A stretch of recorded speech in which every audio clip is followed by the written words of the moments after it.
We've all received those unwanted robocalls, but soon phone companies may be able to help you block them. The FCC voted today to give carriers approval to offer phone blocking technology to customers. Our investigative reporter Jennifer Lukey joins us now with the real deal. Yeah, and we take a lot of phone calls from our viewers annoyed by these robocalls. So this is some good news for them because most of these robocalls now come on our cell phones, which means we can't really get away from them. They come during the day and night, but hopefully soon we'll catch a break.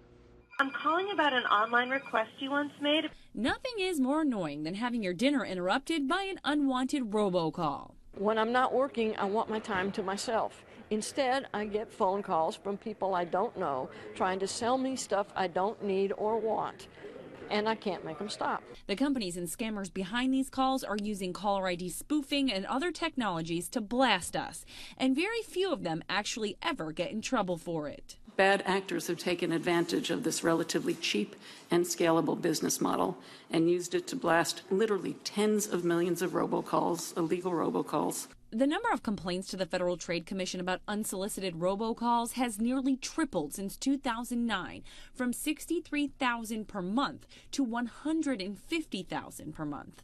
Rob Sewell is a VP at Privacy Star. His Android app has been helping users block unwanted calls for the last few years. It's likely phone carriers will start using a similar technology. We can identify scammers, debt collectors, telemarketers, obviously. And when they come in, the phone sees who it is, and we do a quick, basically an instantaneous lookup. We determine, is it somebody who we've identified as a problem? Privacy Star actually generates FTC complaints for its users and in some cases goes a step further. If we feel that it's someone who is kind of a serial offender, we'll set you up with an attorney, and we'll go and we'll find all those calls from that number, and we'll create all that data, and we'll send it to them and they can use it as a case. And a lot of them settle. A lot of them settle. Again, I'm more amazed that they've got this bucket of money that they're willing to just give to consumers for their trouble and for the fact that they know they're breaking the rules. Versus changing their policies and playing by the rules. Right, which suggests that if they change their policy, they wouldn't be very successful.